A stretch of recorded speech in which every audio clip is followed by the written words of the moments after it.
चंद्रपूर महापालिका निवडणुकीसाठी उद्या मतदान पार पडणार आहे आणि यासाठी मतदान पथकं सुद्धा रवाना व्हायला सुरुवात झाली आहे। 355 मतदान केंद्रांवर जवळपास 2000 कर्मचारी तैनात असतील आणि या पार्श्वभूमीवर मोठा सुरक्षा बंदोबस्त तैनात करण्यात आलाय।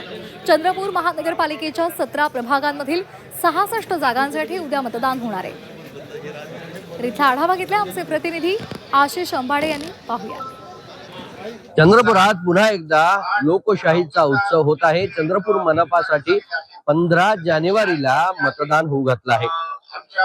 चंद्रपूर मनपाच्या 17 प्रभागातील 66 नगरसेवक पदांसाठी 15 जानेवारीला मतदान होऊ घातलं आहे आणि त्याच्यासाठी चंद्रपूर मनपाच्या बंगाली कॅम्प इथं असलेल्या झोन क्रमांक 3 च्या कार्यालयामध्ये अशा पद्धतीनं जय्यत तयारी करण्यात आली आहे।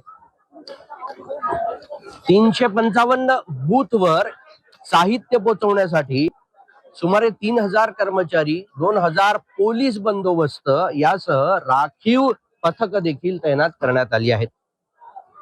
गेल्या काही काळामध्ये चंद्रपूरसह राज्यातल्या 29 महापालिकांमध्ये निवडणुकांचा गदारोळ सुरू होता।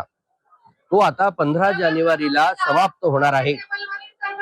हे सर्व कर्मचारी, हे सर्व पथक आता थोड्याच काळामध्ये मतदान केंद्रांवर पोहोचतील आणि त्यानंतर सुरक्षा बंदोबस्तासह मतदानाला सुरुवात होणार आहे। आशिष अंबाडे, झी मीडिया, चंद्रपूर।